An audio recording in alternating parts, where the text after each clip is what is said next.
Hello बच्चों, कैसे हैं आप सभी? Hope you all will be fine. तो आज हम पढ़ने जा रहे हैं आपकी क्लास 9th का लेक्चर नंबर 2 न्यू एनसीईआरटी से। राइट। लेक्चर नंबर 1 जो है वो मैं आपको ऑलरेडी पढ़ा चुकी हूँ। तो अगर आपने नहीं देखा होगा इंट्रोडक्शन क्लास, तो मैं लिंक दे दूंगी, आप जाके इंट्रोडक्शन क्लास लीजिए। Okay. Now in this lecture हम पढ़ेंगे सेल के स्ट्रक्चर के बारे में, प्लाज्मा मेम्ब्रेन के बारे में, और उससे रिलेटेड बहुत सारे प्रोसेसेस हैं उसके बारे में। ओके। तो चलिए शुरू करते हैं।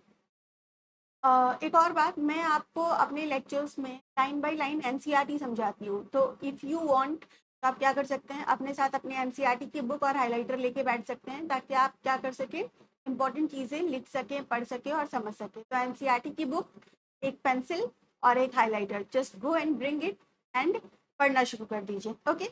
चलिए, तो सबसे हम पहले बात करते हैं किस चीज़ की, सेल के स्ट्रक्चर की बात करेंगे, स्ट्रक्चर ऑफ सेल की बात करेंगे। राइट। देखिए क्या बोल रहा है, you have learn that cells are organised into specialised tissue and organ and collectively perform specific function. तो देखिए यहाँ हमने ये वाला जो है डायग्राम, ये पढ़ा था, मैंने आपको बताया था कि सेल से टिश्यूज बनते हैं। सेल जब एक तरीके के सेल्स जब एक साथ कंबाइन हो करके एक जैसे फंक्शन परफॉर्म करते हैं तो वो टिश्यू बनाते हैं, फिर टिश्यूज ऑर्गन बनाते हैं, ऑर्गन ऑर्गन सिस्टम बनाते हैं, और ऑर्गन सिस्टम पूरा ऑर्गेनिज्म बनाता है। राइट। हमने ये बात की थी। तो यहाँ पे वही बोल रहा है आपको कि चूंकि हमें पता है कि सेल्स जो हैं वो ऑर्गेनाइज्ड होके स्पेशलाइज्ड टिश्यू और ऑर्गन बनाते हैं, जो कि कलेक्टिवली एक स्पेशल तरीके का फंक्शन परफॉर्म करते हैं, मतलब ऑर्गेनिज्म के अंदर उनका कुछ स्पेशल काम होता है। राइट। तो इसीलिए तो इसीलिए क्या होगा, for this cells to function as unit they must be able to interact with each other. तो अगर हम क्या चाहते हैं कि सेल्स जो हैं वो एक यूनिट की तरह परफॉर्म करें, ठीक है, मतलब बहुत सारे सेल्स जो हैं वो सारे सेल्स एक यूनिट की तरह, मतलब सब एक साथ एक जैसे परफॉर्म करें, तो हमें क्या करना पड़ेगा, there must be they must be able to, तो सेल जो होने चाहिए वो क्यों आने चाहिए, आपस में इंटरैक्ट करने चाहिए एक दूसरे से और अपने सराउंडिंग से, तभी वो क्या कर पाएंगे, सही तरीके से काम कर पाएंगे। फॉर एग्जाम्पल, जैसे मान लीजिए कोई फंक्शन है, ठीक है, फंक्शन में बहुत तरीके के काम होते हैं। तो अगर हम चाहते हैं कि सारे काम जो हैं वो प्रॉपर तरीके से हो जाए, तो हमें क्या करना पड़ेगा, काम करने वाले जितने भी लोग हैं उन सबका आपस में प्रॉपर बातचीत होना चाहिए, एक प्लान ऑफ वर्क होना चाहिए, कौन क्या काम करेगा, कैसा काम करेगा, कितना काम करेगा, ये सब डिसाइड होना चाहिए। जब ये सब कुछ डिसाइडेड होता है तो फिर क्या होता है, तो फिर ये होता है कि कोई भी काम बहुत स्मूथली हो जाता है। बिल्कुल वैसे ही सेल को भी बहुत सारे फंक्शन करने हैं एज ए यूनिट। तो सेल जो है वो क्या करेगा, ये आपस में सेल्स एक दूसरे से इंटरेक्ट करेंगे, सेल इन्वायरमेंट से इंटरेक्ट करेगा, तब जाके वो क्या कर पाएंगे, किसी भी फंक्शन को प्रॉपर तरीके से परफॉर्म कर पाएंगे। ठीक है। तो सेल को अगर फंक्शन करना है यूनिट की तरह, तो उसको क्या करना पड़ेगा, इंटरेक्ट करना पड़ेगा एक दूसरे से, साथ ही साथ अपने सराउंडिंग से भी उसको इंटरेक्ट करना पड़ेगा। This interaction occur at the cell boundary. ये इंटरेक्शन कहाँ होता है, सेल की बाउंड्री पे होता है। जैसे अगर ये आपका एक सेल है तो ये इंटरेक्शन कहाँ होगा, इस सेल की बाउंड्री पे होगा, इस जगह पे सेल इंटरेक्शन होंगे। राइट। मतलब सेल का सेल से इंटरेक्शन होगा। लेट्स से यहाँ एक और सेल है, तो सेल का सेल से इंटरेक्शन कहाँ हो रहा है, इस बाउंड्री पे हो रहा है। सेल का आउटर इन्वायरमेंट से इंटरेक्शन कहाँ हो रहा है, इस सेल बाउंड्री पे हो रहा है। Okay. Where substance move between the cells and their external environment. तो कौन से सब्सटेंस सेल के अंदर आएंगे, कौन से सेल के बाहर जाएंगे, कौन सा सब्सटेंस एक सेल से दूसरे सेल में जाएगा, ये सारा चीज जो है वो कहाँ डिसाइड होता है, वो इस सेल बाउंड्री पे ही डिसाइड होता है। ठीक है। यहाँ तक कि जो सिंगल सेल्ड ऑर्गेनिज्म है वो भी क्या करते हैं, मटेरियल एक्सचेंज करते हैं, इन्वायरमेंट के प्रति रिस्पॉन्ड करते हैं सेल मेम्ब्रेन के थ्रू ही। जैसे आपकी यूनिसेलुलर ऑर्गेनिज्म, मैंने आपको क्या क्या बताया था, ईस्ट बताया था, बैक्टीरिया बताए थे, और आपको यूग्लिना बताया था, पेरामीशियम बताया था, ये सब क्या थे आपके यूनिसेलुलर ऑर्गेनिज्म थे। तो ये सारे यूनिसेलुलर ऑर्गेनिज्म में भी क्या होता है, आपका इन्वायरमेंट से उनका पूरा सेल जो है इन्वायरमेंट से डायरेक्ट कांटेक्ट में होता है, और फिर उसी से क्या करता है, वो अपना फंक्शन कर पाता है। और किस प्रोसेस के थ्रू करता है, डिफ्यूजन के थ्रू करता है ना। देखिए मैंने आपको यहाँ पे ये बात जो है, सॉरी, यहाँ पे ये बात जो है आपको बताई थी, और आपको सिंगल सेल्ड ऑर्गेनिज्म का डायग्राम भी लगा के दिया था। पिछले वाले लेक्चर में आप देख लीजिएगा। ठीक है। चलिए नेक्स्ट देखिए। अब चूंकि सारा काम कहाँ हो रहा है, सेल की बाउंड्री पे हो रहा है, मतलब सेल मेम्ब्रेन पे हो रहा है ना। इसीलिए अब हमें क्या पढ़ना है, इसीलिए अब हमें सेल मेम्ब्रेन के बारे में पढ़ना है। तो चलिए मैं आपको बताती हूँ cell membrane. Cell membrane the universal feature of a cell. किसी भी सेल के अंदर कुछ हो या ना हो, सेल मेम्ब्रेन जरूर जरूर जरूर होगा। कोई भी अगर सेल है तो उसकी एक फिक्स बाउंड्री होगी, और उसी फिक्स बाउंड्री को हम क्या बोलते हैं, सेल मेम्ब्रेन बोलते हैं। तो सेल मेम्ब्रेन क्या है, यूनिवर्सल फीचर है सेल का, मतलब हर एक सेल के अंदर आपको सेल मेम्ब्रेन जरूर देखने मिलता है, ठीक है। The cell membrane is a thin boundary that surrounds a cell and protect its content. Cell membrane क्या है, एक थिन बाउंड्री है जो किसी भी सेल को सराउंड करती है और प्रोटेक्ट करती है उसके कंटेंट को। मतलब सेल के अंदर साइटोप्लाज्म है, साइटोप्लाज्म में आपके सेल ऑर्गेनेलीज हैं, ओके, या जेनेटिक मटेरियल है, ये सारी चीजों को सेल का जो कंटेंट है वो कहाँ प्रोटेक्टेड होता है, आपके सेल मेम्ब्रेन के अंदर प्रेजेंट होता है, उसके अंदर प्रोटेक्टेड होता है, ठीक है। It is defined the individuality of a cell and is also called plasma membrane. Cell membrane जो है वो क्या करता है, किसी भी सेल की इंडिविजुअलिटी को डिफाइन करता है। आप किसी भी चीज को एक सेल कैसे बोलेंगे, जब उसके ऊपर प्लाज्मा मेम्ब्रेन होगा। जैसे मान लीजिए मैंने एक इस तरीके से मेम्ब्रेन बना दिया, इसके अंदर फ्लूइड भर दिया, तो ही तो आप इसको सेल बोल रहे हैं। अगर मैं सिर्फ फ्लूइड रखूं ऐसे, तो आप इसको सेल बोल पाएंगे क्या, नहीं बोल पाएंगे। उसके लिए इसके ऊपर एक मेम्ब्रेन होना जरूरी है। बात समझ में आ रही है, ओके। चलिए नेक्स्ट देखिए। अब हम क्या करते हैं, ये जो हमारा सेल मेम्ब्रेन है, ये जो हमारा सेल मेम्ब्रेन है, इसको हम एक और नाम से जानते हैं। It is also known as plasma membrane. क्या बोलते हैं इसको, प्लाज्मा मेम्ब्रेन भी बोलते हैं। तो अगर कोई सेल मेम्ब्रेन बोले या प्लाज्मा मेम्ब्रेन बोले तो कंफ्यूज नहीं होना है, दोनों एक ही चीज होती है, ठीक है, ओके। द सेल मेम्ब्रेन जो होता है वो क्या होता है, वो सेलेक्टिवली परमिएबल होता है। वेरी वेरी वेरी इंपॉर्टेंट, बहुत बहुत जरूरी। देखिए मैंने 3 स्टार्स लगा दिए हैं, मतलब ये काफी जरूरी है। तो सेल मेम्ब्रेन कैसा होता है, सेल मेम्ब्रेन जो है वो होता है selectively permeable. Selectively permeable, selectively permeable का क्या मतलब होगा बेटा जी, सेलेक्टिवली परमिएबल का मतलब ये है कि आपका जो सेल मेम्ब्रेन है वो सेलेक्ट करेगा कि बाहर से, बाहर इन्वायरमेंट से सेल के अंदर कौन से मटेरियल को भेजना है, या एक सेल से दूसरे सेल में कौन से मटेरियल को भेजना है। तो वो क्या कर रहा है, मटेरियल्स का, मॉलिक्यूल्स का सिलेक्शन कर रहा है कि कौन से मॉलिक्यूल्स को सेल के अंदर आने जाने देना है और किसको नहीं आने जाने देना है, राइट। तो ये हो गया, इस प्रॉपर्टीज को ही क्या बोलते हैं हम, selective permeability of the membrane बोलते हैं। कि हमारा जो सेल मेम्ब्रेन है वो कैसा है, वो सेलेक्टिवली परमिएबल है, ठीक है।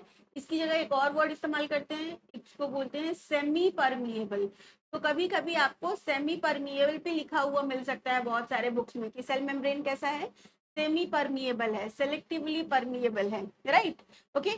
तो सेल मेम्ब्रेन जो है वो सेलेक्टिवली परमिएबल होता है, जिसका मतलब है it allows some substances to pass through it while blocking other substance। ये क्या करता है, कुछ चीजों को सेल के थ्रू पास होने देता है और कुछ चीजों को सेल के थ्रू पास नहीं होने देता है, ठीक है। इसी को हम बोलते हैं selective permeability of a membrane. You have learnt how oxygen and carbon dioxide move across the membrane of alveoli in the lungs। अब हम सब जानते हैं कि हम जो है जब भी सांस लेते हैं तो इन्वायरमेंट से जो गैसेस होते हैं वो हमारे नाक के नोस्ट्रिल से होते हुए इधर आते हैं, नोस्ट्रिल से होते हुए विंड पाइप में, ट्रैकिया में आते हैं, उसके बाद ब्रोंकाई में जाते हैं, फिर ब्रोंक्यूल्स में जाते हैं, फिर एल्वियोलाई में जाते हैं। तो टर्मिनल एंड है हमारे रेस्पिरेटरी सिस्टम का, वो एल्वियोलाई है।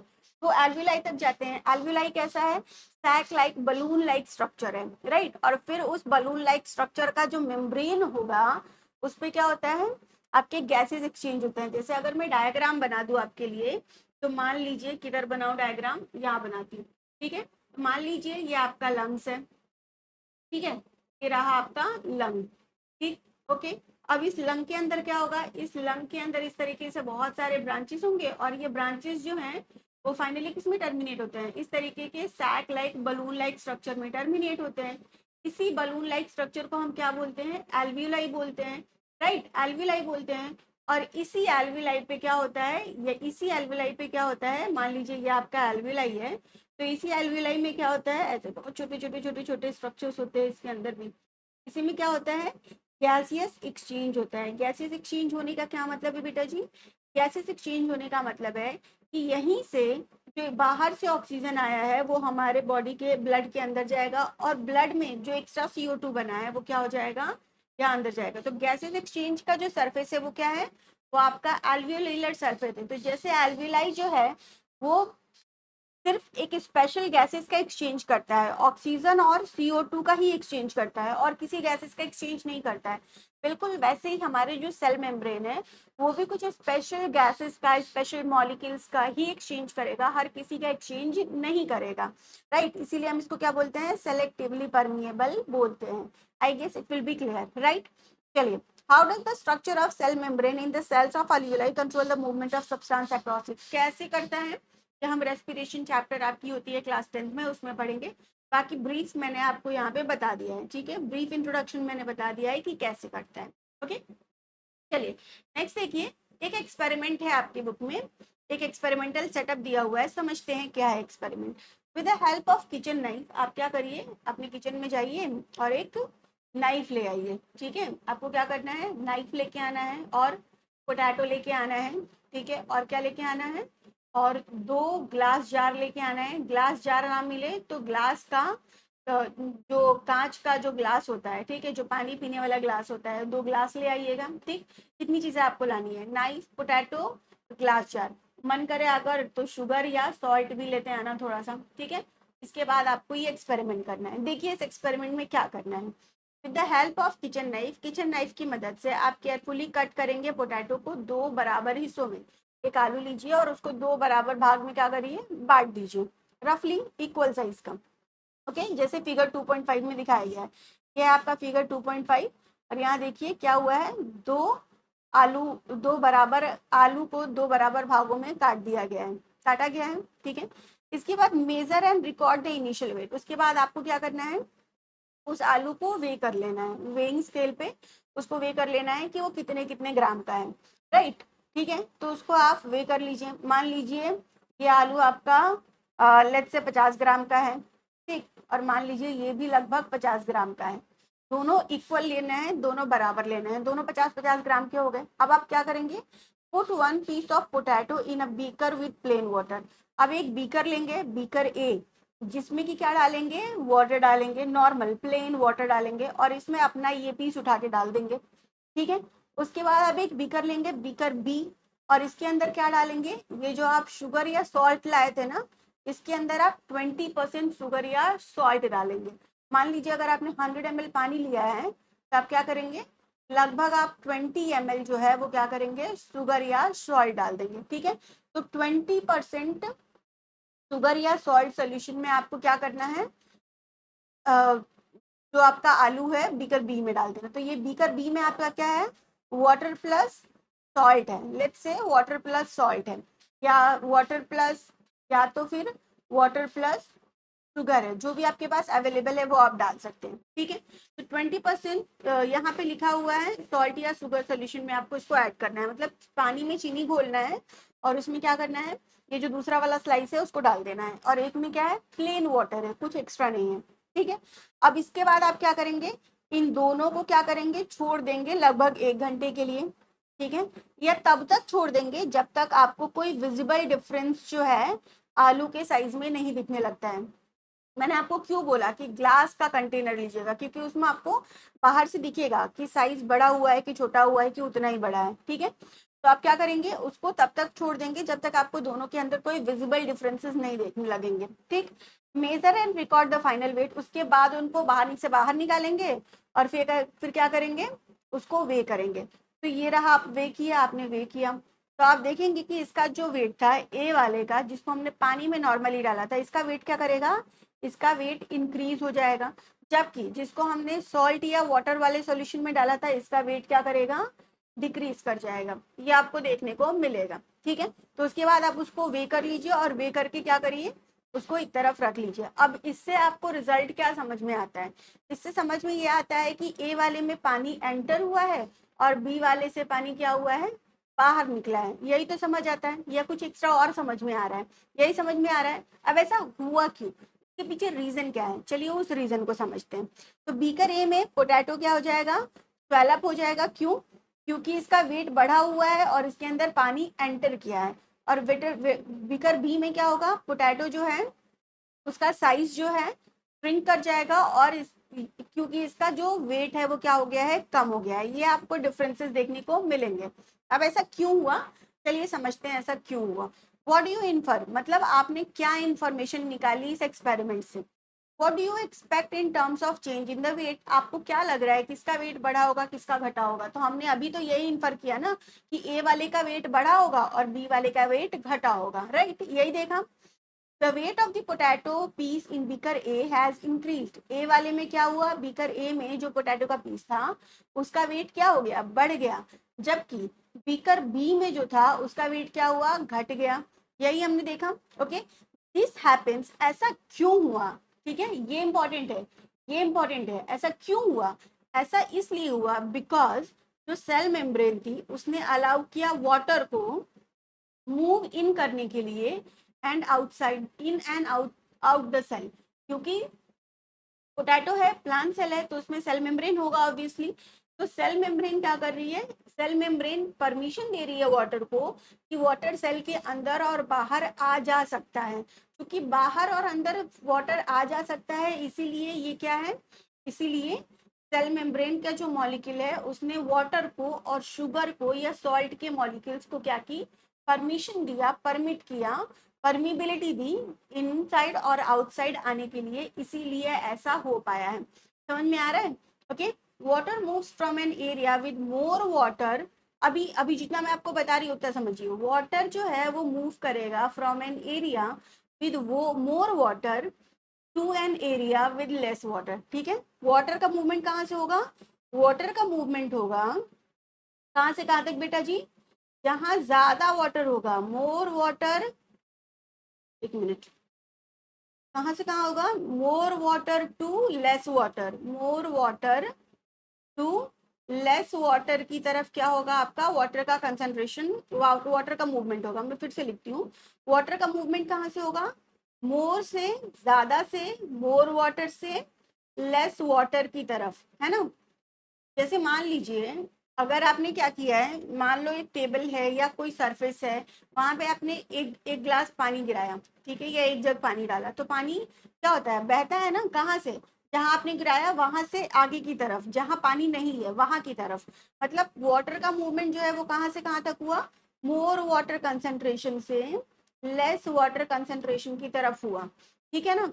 ऐसा इसलिए वाटर का मूवमेंट मोर वाटर से लेस वाटर कंसेंट्रेशन की तरफ हुआ, लेकिन जो इसके अंदर सॉल्यूट है, लेकिन ये तो वाटर की मूवमेंट की बात हो गई, लेकिन इसके अंदर जो सॉल्यूट है, क्या है सॉल्यूट, सॉल्यूट है आपका शुगर या फिर सॉल्ट, यही तो दो सॉल्यूट ऐड किया था हमने, या तो शुगर डालिए या तो सॉल्ट डालिए, लेकिन जो सॉल्यूट है उसका मूवमेंट कहाँ से कहाँ तक हुआ, सॉल्यूट का मूवमेंट हुआ लेस, लेस सॉल्यूट कंसंट्रेशन से, लेस सॉल्यूट कंसंट्रेशन से हाई सॉल्यूट कंसंट्रेशन की तरफ, हाई सॉल्यूट कंसंट्रेशन की तरफ। बोलिए बात समझ आ रही है क्या, वाटर का मूवमेंट कहां से कहां तक हुआ, हाई से लो की तरफ, लेकिन सॉल्यूट का मूवमेंट कहां से कहां तक हुआ, लो सॉल्यूट से हाई सॉल्यूट कंसंट्रेशन की तरफ। ठीक है, बात समझ में आ रही है। ये जो मूवमेंट है वाटर का थ्रू सिलेक्टिवली परमिएबल मेम्ब्रेन, इसको हम क्या बोलते हैं, इसको हम ऑस्मोसिस बोलते हैं। तो ये वाला जो प्रोसेस हुआ आपका, ये क्या है, ये है ऑस्मोसिस। इसमें क्या हो रहा है, वाटर हाई से, हाई वाटर कंसेंट्रेशन से लो वाटर कंसेंट्रेशन की तरफ मूव कर रहा है, या आप बोलिए कि सॉल्यूट जो है वो लो सॉल्यूट कंसेंट्रेशन से हाई सॉल्यूट कंसेंट्रेशन की तरफ मूव कर रहा है। बोलो समझ में आ रही है क्या बात इतनी। ऐसा क्यों हो पाया, ऐसा इसलिए हो पाया क्योंकि हमारा सेल मेम्ब्रेन जो है वो क्या है, वो परमिएबल है, राइट, सेल मेम्ब्रेन क्या है, परमिएबल है, इसलिए ऐसा हो पाया, ठीक है ना। ओके, चलिए आगे देखिए, you have learn in activity 7.8 dye spreading in water and 7.9 fragrance in air. अच्छा, ये क्लास 8 में आपने पढ़ा होगा डाई और फ्रेग्रेंस इन एयर वाले एक्सपेरिमेंट में कि पार्टिकल जो है वो क्या होते हैं, इंटरमिक्स हो जाते हैं due to difference in their concentration, अपने कंसेंट्रेशन के डिफरेंस की वजह से। जैसे मान लीजिए आपने एक बीकर में क्या किया है, मान लीजिए ये आपका बीकर है, ठीक है, इसमें आपने क्या किया है, पानी लिया है, और इस पानी में आपने क्या किया है, डाई डाला, इंक डाला, लेट से आपने इंक डाला, ब्लू तो दिखेगा नहीं तो मैं कौन सा, मैं व्हाइट कलर ऐड कर लेती हूँ, लेट से आपने व्हाइट इंक डाला, तो इंक, इंक क्या होगा, थोड़ी देर में इस पूरे पानी में घुल जाएगा और ये पूरा पानी कैसा हो जाएगा आपका, ब्लू हो जाएगा, राइट। बिल्कुल इसी तरीके से मान लीजिए एक इंसेंस स्टिक है, इंसेंस स्टिक मतलब अगरबत्ती, तो आपने क्या किया, इस अगरबत्ती को जलाया। तो जब आपने इस अगरबत्ती को जलाया तो अगरबत्ती की जो स्मेल है वो क्या होगी, वो धीरे धीरे पूरे कमरे में फैल जाएगी। तो ये किसका एग्जाम्पल है, ये भी हाई लो से हाई कंसंट्रेशन की तरफ मूवमेंट का एग्जाम्पल है, मॉलिक्यूल्स के मूवमेंट का एग्जाम्पल है। तो इस तरीके की जो चीजें होती हैं उसको हम बोलते हैं डिफ्यूजन। तो डिफ्यूजन क्या है बेटा जी, diffusion is the net movement of particle from high to low concentration. Diffusion में क्या होता है, डिफ्यूजन में क्या होता है, मॉलिक्यूल्स हाई से लो कंसेंट्रेशन की तरफ जाते हैं। और ये मॉलिक्यूल्स कुछ भी हो सकते हैं, जैसे ये गैस हो सकता है, ये लिक्विड हो सकता है, ये सॉलिड भी हो सकता है, सॉलिड भी डिफ्यूजन शो करते हैं, ठीक है। तो ये सॉलिड भी हो सकता है। लेकिन अगर हम ऑस्मोसिस की बात करें तो ऑस्मोसिस सिर्फ और सिर्फ कहाँ होगा, ऑस्मोसिस सिर्फ और सिर्फ वाटर में होगा। अगर वाटर हाई से लो कंसेंट्रेशन की तरफ मूव करे तो उसको हम ऑस्मोसिस बोलेंगे। या आप ये बोलिए कि अगर वाटर का मूवमेंट हो हाई से लो कंसेंट्रेशन की तरफ through a semi permeable membrane, तो उसको हम क्या बोलेंगे, उसको हम ऑस्मोसिस बोलेंगे। बोलिए, इतनी बात समझ में आ रही है क्या, डिफ्यूजन क्या है, ऑस्मोसिस क्या है, ओके। विच इवन, तो osmosis is the diffusion of water. तो ऑस्मोसिस एक्चुअली है क्या, ऑस्मोसिस एक तरीके का डिफ्यूजन ही है, लेकिन किसका डिफ्यूजन है, वाटर का डिफ्यूजन है। किसके अक्रॉस, सेमी परमिएबल या सेलेक्टिवली परमिएबल मेम्ब्रेन के अक्रॉस, ओके। तो ये पॉइंट आपको समझ में आ गई होगी।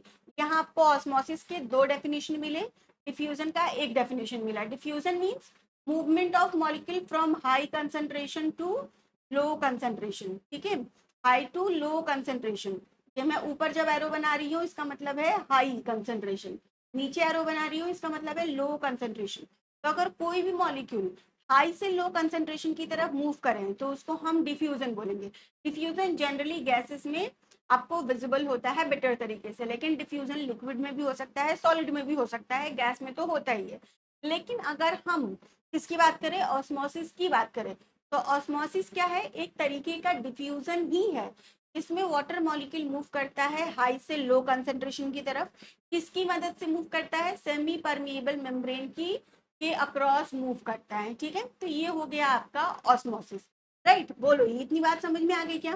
तो ऑस्मोसिस का एक ये वाटर वाला डेफिनेशन है। एक और क्या डेफिनेशन है वाटर ऑस्मोसिस का, कि अगर सॉल्यूट ठीक है, अगर सॉल्यूट लो सॉल्यूट कंसेंट्रेशन से हाई सॉल्यूट कंसेंट्रेशन की तरफ मूव करते हैं through a semi permeable membrane, तो उसको भी हम क्या बोलते हैं, ऑस्मोसिस ही बोलते हैं, ठीक है ना। ओके, तो इसमें इस स्लाइड में आपकी बहुत सारी इंपॉर्टेंट बात है, ये पूरी स्लाइड इंपॉर्टेंट है, याद रखिएगा, ओके। चलिए नेक्स्ट देखिए, अब हम क्या बात करेंगे, अब हम कुछ और बात करेंगे, ठीक है। जैसे देखिए यहाँ पे बोल रहा है कि अगर आप क्या करते हैं, एक सेल लेते हैं और उसको क्या करते हैं, सॉल्ट या शुगर सॉल्यूशन में रखते हैं, तो क्या होगा, जो कि हमने अभी रखा था। तो हुआ क्या था, क्या हुआ था, आपका सेल का साइज जो है वो कम हो गया था, डिक्रीज कर गया था, है ना। तो अब देखिए एक्चुअली हुआ क्या था, ठीक है। तो देखो क्या है, solute concentration of extra cellular medium, solute concentration of extra cellular medium is equal to, क्या है, बराबर है किसके, solute concentration of intra cellular medium. मतलब सेल के बाहर मान लीजिए अगर ये आपका एक, सॉरी, मान लीजिए अगर ये आपका एक सेल है, ठीक है। तो सेल के बाहर जितना सॉल्यूट का कंसेंट्रेशन है, ठीक, उतना ही सॉल्यूट कंसेंट्रेशन अगर सेल के अंदर भी हो, ठीक, तो क्या होगा, कोई भी सॉल्यूट बाहर से अंदर नहीं आएगा या अंदर से बाहर नहीं जाएगा। या आप सीधे सीधे ये बोलिए कि जितना सॉल्यूट बाहर जाएगा उतना ही सॉल्यूट अंदर आएगा, है ना। इस कंडीशन में क्या होगा, जितना सॉल्यूट बाहर जाएगा उतना ही सॉल्यूट अंदर आएगा। तो सॉल्यूट कंसेंट्रेशन जो है एक्स्ट्रा सेलुलर मीडियम का, अगर वो बराबर हो solute concentration of intra cellular medium के, तो इस तरीके के सोल्यूशन को हम क्या बोलते हैं, इस तरीके के सोल्यूशन को हम बोलते हैं आइसोटोनिक सोल्यूशन। क्या बोलेंगे बेटा जी, बोलेंगे आइसोटोनिक सोल्यूशन। तो अगर कोई आपको पूछे वेरी वेरी इंपॉर्टेंट कि आइसोटोनिक सोल्यूशन क्या होता है, तो ऐसा सोल्यूशन, ठीक है, जिसमें जो सॉल्यूट कंसंट्रेशन होता है एक्स्ट्रा सेलुलर मीडियम का, मतलब सेल के बाहर जो सॉल्यूट कंसंट्रेशन है और जो सॉल्यूट कंसंट्रेशन है सेल के अंदर, दोनों अगर बराबर हो, तो ऐसे सोल्यूशन को हम क्या बोलते हैं, आइसोटोनिक सोल्यूशन बोलते हैं। ऐसे सॉल्यूशन में जो नेट मूवमेंट होता है सॉलिड मॉलिक्यूल का वो हो जाता है, जो नेट मूवमेंट है सॉलिड मॉलिक्यूल का वो क्या हो जाता है, जीरो हो जाता है। याद रखना मैंने नेट मूवमेंट बोला है, मैंने नेट मूवमेंट बोला है ना। ऐसा नहीं है कि मॉलिक्यूल्स बाहर नहीं जाएंगे या अंदर नहीं आएंगे, जितने जाएंगे उतने ही वापस भी आएंगे, ठीक है। तो नेट मूवमेंट क्या हो जाएगा, जीरो हो जाएगा। किस कंडीशन में, आइसोटोनिक सोल्यूशन में, ठीक है। बात समझ में आ गई। अब दूसरा देखिए, दूसरा जो सोल्यूशन है आपका वो है हाइपोटोनिक सोल्यूशन। दूसरा क्या है, हाइपोटोनिक सोल्यूशन। ये भी बहुत बहुत बहुत इंपॉर्टेंट है। हाइपोटोनिक सोल्यूशन मतलब अगर सॉल्यूट कंसंट्रेशन जो है एक्स्ट्रा सेलुलर मीडियम का, सॉल्यूट कंसंट्रेशन जो है एक्स्ट्रा सेलुलर मीडियम का, जैसे मान लीजिए कि आपका ये एक क्या है, ये आपका सॉरी मान लीजिए कि ये आपका एक क्या है, ये आपका एक सेल है, ठीक है। तो इसके बाहर सोल्यूशन होगा कुछ, तो ये क्या हो गया, ये एक्स्ट्रा सेलुलर मीडियम हो गया। ये सेल के बाहर मतलब एक्स्ट्रा सेलुलर, और ये सेल के अंदर मीडियम है मतलब इंट्रा सेलुलर, ठीक है ना। तो क्या बोल रहा है हाइपोटोनिक में, सॉल्यूट कंसंट्रेशन जो है एक्स्ट्रा सेलुलर मीडियम का is is less than solute concentration of intracellular medium. मतलब अंदर जो सॉल्यूट होगा वो क्या होगा, अंदर सॉल्यूट का कंसंट्रेशन ज्यादा होगा, और बाहर सॉल्यूट का कंसंट्रेशन क्या होगा, बाहर सॉल्यूट का कंसंट्रेशन कम होगा। बोलो समझ में आ रही है क्या बात। ऐसा सॉल्यूशन जिसमें क्या हो, सेल के अंदर सॉल्यूट कंसंट्रेशन ज्यादा हो और सेल के बाहर सॉल्यूट कंसंट्रेशन क्या हो, कम हो, तो इस तरीके के सॉल्यूशन को हम क्या बोलेंगे, एक हाइपोटोनिक सॉल्यूशन बोलेंगे। तो तुम खुद ही बताओ, अगर सॉल्यूट कंसंट्रेशन जो है वो बाहर ज्यादा है और अंदर कम है, तो अगर ऑस्मोसिस हुआ तो सॉल्यूट कंसंट्रेशन कहाँ से कहाँ आएंगे, सॉल्यूट कंसंट्रेशन आपके बाहर से अंदर आएंगे। क्या होता है ऑस्मोसिस में, अभी मैंने यहाँ लिखा था कि ऑस्मोसिस में सॉल्यूट जो है वो लो सॉल्यूट कंसंट्रेशन से हाई सॉल्यूट कंसंट्रेशन की तरफ मूव करते हैं, राइट। तो यहाँ क्या होगा, सॉल्यूट बाहर कम है अंदर ज्यादा है, लेकिन फिर भी सॉल्यूट क्या होगा, कम से ज्यादा की तरफ आएंगे। मतलब नेट जो मूवमेंट होगा मॉलिक्यूल्स का वो बाहर से अंदर की तरफ होगा। बोलो होगा क्या, होगा ना। अगर मूवमेंट बाहर से अंदर की तरफ होगा तो धीरे धीरे इस सेल का साइज क्या होगा, बड़ा होता जाएगा, होगा ना। धीरे धीरे इस सेल का साइज क्या हो जाएगा, बड़ा होता जाएगा, बिग होता जाएगा ये सेल। और जैसे जैसे ये सेल बड़ा होगा बड़ा होगा बड़ा होगा, खूब बड़ा होता जाएगा, एक समय ऐसा भी आएगा कि ये सेल बर्स्ट भी कर सकता है। आ रही है क्या बात समझ में, ये सेल एक समय पे बर्स्ट भी कर सकता है। तो ऐसे तरीके का सोल्यूशन को हम क्या बोलते हैं, हाइपोटोनिक सोल्यूशन बोलते हैं। ऐसा सोल्यूशन जिसमें अगर आप किसी सेल को प्लेस करें तो वो बर्स्ट कर जाए या उसका साइज इंक्रीज हो जाए, इस तरीके के सोल्यूशन को हम हाइपोटोनिक सोल्यूशन बोलेंगे। आ रही है क्या बात समझ में, बोलिए। Okay understood. चलिए नेक्स्ट देखिए, जो नेक्स्ट तरीके का सोल्यूशन है वो है आपका हाइपरटोनिक सोल्यूशन। ओके ये भी बहुत बहुत बहुत इंपॉर्टेंट है। हाइपरटोनिक सोल्यूशन, इसमें क्या होता है, सॉल्यूट कंसंट्रेशन जो होता है एक्स्ट्रा सेलुलर मीडियम का, मतलब कि अगर ये आपका सेल है, क्या होगा इसमें मैं बता देती हूँ, ये आपका सेल है और ये एक्स्ट्रा सेलुलर मीडियम है, ठीक है। तो सेल के बाहर एक्स्ट्रा सेलुलर मीडियम में जो सॉल्यूट का कंसंट्रेशन होगा वो क्या होगा, ज्यादा होगा ज्यादा होगा ज्यादा होगा, बहुत ज्यादा होगा। और जो ये इंट्रा सेलुलर मीडियम है आपका, यहाँ पे सॉल्यूट का कंसंट्रेशन क्या होगा, कम होगा कम होगा कम होगा, ठीक है ना। ओके तो सॉल्यूट जो है वो लो से हाई की तरफ मूव करेगा, करेगा ना बेटा जी। सॉल्यूट जो है वो लो से हाई की तरफ मूव करता जाएगा, मतलब मॉलिक्यूल्स जो है सेल के अंदर से निकल के बाहर सॉल्यूट में जाते जाएंगे जाते जाएंगे जाते जाएंगे, एक्स्ट्रा सेलुलर मीडियम में जाते जाएंगे। तो एक समय के बाद ये आपका सेल जो है इसका साइज क्या हो जाएगा, ऐसे छोटा हो जाएगा। क्या होगा इसका साइज, इसका साइज जो है बड़े से छोटा हो जाएगा, है ना।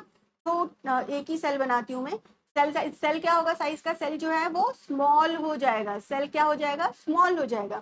यहाँ सेल बिग हो जाएगा एक समय के बाद, ठीक है। तो इस तरीके के सोल्यूशन को हम क्या बोलते हैं, हाइपरटोनिक सोल्यूशन, जिसमें क्या होता है, जो सोल्यूट कंसंट्रेशन होता है एक्स्ट्रा सेलुलर मीडियम में वो ज्यादा होता है solute concentration of intra cellular medium के, ठीक है। सेल के अंदर सॉल्यूट कंसंट्रेशन कम होगा, बाहर सॉल्यूट कंसंट्रेशन ज्यादा होगा। इस तरीके के सोल्यूशन को हम क्या बोलेंगे, हाइपरटोनिक सोल्यूशन बोलेंगे। और जब भी आप किसी सेल को हाइपरटोनिक सोल्यूशन के अंदर रखेंगे तो उस कंडीशन में सेल क्या होगा, सेल का साइज डिक्रीज होता जाएगा, ठीक है ना, डिक्रीज होता जाएगा। बात समझ में आ रही है? सेल का साइज क्या हुआ, स्मॉल हो गया, मतलब सेल का साइज डिक्रीज हो गया, इंपॉर्टेंट। ओके, सेल का साइज बड़ा हो गया, इंपॉर्टेंट। ठीक, तो ये इस तरीके से आपके तीन तरीके के क्या होते हैं, सोल्यूशन होते हैं, आइसोटोनिक, हाइपोटोनिक और हाइपरटोनिक। आ गई बात समझ में? चलिए ठीक है, यहाँ पे देखिए उसी उसी बात को बताया गया है थोड़े अलग तरीके से, देख लीजिए। हाइपरटोनिक में क्या होता है, हाइयर सॉल्यूट आउटसाइड। हाइपरटोनिक में क्या होता है, बाहर की तरफ सॉल्यूट कंसंट्रेशन ज्यादा होता है। देखिए मैंने यहाँ भी क्या बताया है, हाइपरटोनिक में बाहर सॉल्यूट कंसंट्रेशन ज्यादा होता है ना, तो यहाँ हाइपरटोनिक में बाहर सॉल्यूट कंसंट्रेशन ज्यादा होगा और सेल के अंदर वाटर कंसंट्रेशन या सॉल्यूट कंसंट्रेशन क्या होगा, वाटर से मत लेके चलो, कंफ्यूज हो जाओगे, है ना, सॉल्यूट से ही लेके चलो या सिर्फ वाटर से ही लेके चलो। सॉल्यूट बाहर जो है जो ज्यादा हो जाएगा और सेल के अंदर सॉल्यूट कंसंट्रेशन क्या होगा, कम होगा। तो कम से ज्यादा की तरफ सॉल्यूट मूव करेंगे, ठीक है, सॉल्यूट कम से ज्यादा की तरफ मूव करेंगे, सेल क्या हो जाएगा, श्रिंक कर जाएगा। आइसोटोनिक में इक्वल सॉल्यूट कंसंट्रेशन होगा अंदर और बाहर, no net movement, cell normal रहेगा। हाइपोटोनिक में क्या होगा, हाई सॉल्यूट बाहर की तरफ जो है हाई सॉल्यूट होगा और सेल जो है धीरे धीरे क्या होगा, वो साइज में बड़ा होता जाएगा। बोलिए बात समझ में आ रही है क्या? तो इतनी ही बात है आपके सॉल्यूट कंसंट्रेशन की बारे में। अब ये जो वाटर वाला बात दिया हुआ है ना, जरा ये भी समझो, ठीक है। यहाँ तो आइसोटोनिक में तो कोई प्रॉब्लम नहीं है, no net water movement. Hypotonic में देखिए, हाइपोटोनिक में मैंने क्या बोला था, हाइपोटोनिक में मैंने आपको क्या बोला था कि लेट्स से ये आपका सेल है, यहाँ सॉल्यूट जो है वो क्या है, ज्यादा है, ठीक, सॉल्यूट क्या है, ज्यादा है, और यहाँ सॉल्यूट क्या है, कम है ना, सॉल्यूट कम है। लेकिन अगर सॉल्यूट ज्यादा है तो सॉल्यूट किसके अंदर घुला हुआ है, सॉल्यूट जो है वो किसी सॉल्वेंट के अंदर घुला होगा ना, तो सॉल्वेंट में हम क्या ले लेते हैं, वाटर ले लेते हैं। क्यों वाटर लेंगे, क्योंकि water is the universal solvent, आपने केमिस्ट्री में पढ़ा होगा। तो वाटर प्लस सॉल्यूट है, तो अगर सॉल्यूट ज्यादा है तो वाटर यहाँ कम होगा ना बेटा, है ना, और यहाँ अगर सॉल्यूट कम है तो वाटर क्या होगा, वाटर यहाँ ज्यादा होगा, होगा कि नहीं? तो वाटर क्या करेगा, ज्यादा से कम की तरफ मूव करेगा, है ना, वाटर ज्यादा से कम की तरफ मूव करेगा, तो सेल से पानी जो है वो क्या होगा, बाहर निकलेगा, पानी सेल से बाहर निकलेगा, तो वाटर मूव आउट। ठीक है, बात समझ आ गई? अब यहाँ देख लीजिए हाइपोटोनिक में, हाइपोटोनिक में मैंने क्या बोला था कि हाइपोटोनिक में लेट्स से ये आपका सेल है, तो हाइपोटोनिक में क्या होता है, सॉल्यूट अंदर ज्यादा होता है, यहाँ पे सॉल्यूट क्या होता है, ज्यादा होता है अंदर, है ना, और बाहर क्या होता है, सॉल्यूट कम होता है, राइट। जब बाहर सॉल्यूट कम है तो वाटर ज्यादा होगा ऑब्वियसली, और यहाँ वाटर क्या होगा, यहाँ वाटर आपका कम होगा, तो पानी बाहर से अंदर की तरफ आएगा, आएगा ना, बाहर से अंदर की तरफ। जब पानी बाहर से अंदर की तरफ आएगा तो आपका सेल जो है वो क्या करेगा, स्वेल करेगा, राइट। तो यहाँ क्या करता है, सेल स्वेल करता है, water moves in, cell swell. बोलिए कोई प्रॉब्लम है क्या, हाइपरटोनिक, हाइपोटोनिक और आइसोटोनिक में? आई गेस कोई प्रॉब्लम नहीं होगी, ठीक है ना। ध्यान से समझ लीजिएगा, एक बार सॉल्यूट के हिसाब से और एक बार सॉल्वेंट मतलब वाटर के हिसाब से मैंने आपको दोनों तरीके से बता दिया है, ठीक है। तो अब आप क्या करेंगे, अब आप इस चीज को रिवाइज करेंगे, पढ़ेंगे, समझेंगे और जानेंगे, ठीक है ना। Okay, I guess this will be clear कि आपका आइसोटोनिक, हाइपरटोनिक और हाइपोटोनिक सोल्यूशन क्या होता है, ठीक है, किस केस में सेल स्वेल करेगा और किस सेल में, किस कंडीशन में सेल जो है वो श्रिंक करेगा, ऑस्मोसिस क्या होता है और डिफ्यूजन क्या होता है। ओके, आगे बात समझ में, ये एक्सपेरिमेंट भी आपको समझ आ गया होगा कि ऐसा रिजल्ट क्यों दे रहा है, ठीक। तो ये सब क्यों हो पा रहा है, ये सब इसलिए हो पा रहा है प्रोसेस क्योंकि आपके सेल के पास क्या है, क्योंकि आपके पास, आपके सेल के पास है सेल मेम्ब्रेन, ठीक है, सेल के पास क्या है, सेल मेम्ब्रेन है। ओके फाइन, आगे बात समझ में। चलिए फिर अब हम नेक्स्ट लेक्चर में क्या पढ़ेंगे, आपके सेल मेम्ब्रेन के स्ट्रक्चर के बारे में पढ़ेंगे। क्या पढ़ेंगे, सेल मेम्ब्रेन का जो स्ट्रक्चर है उसको पढ़ेंगे, और फिर उसके बाद हम सेल वॉल पढ़ेंगे, फिर आपके जो डिफरेंट डिफरेंट सेल ऑर्गेनेलीज हैं उसके बारे में थोड़ा थोड़ा करके पढ़ेंगे। ओके ठीक है, फिर मिलते हैं नेक्स्ट लेक्चर में, तब तक के लिए आप अपना ख्याल रखिए, bye bye, take care and God bless to all of you, bye guys.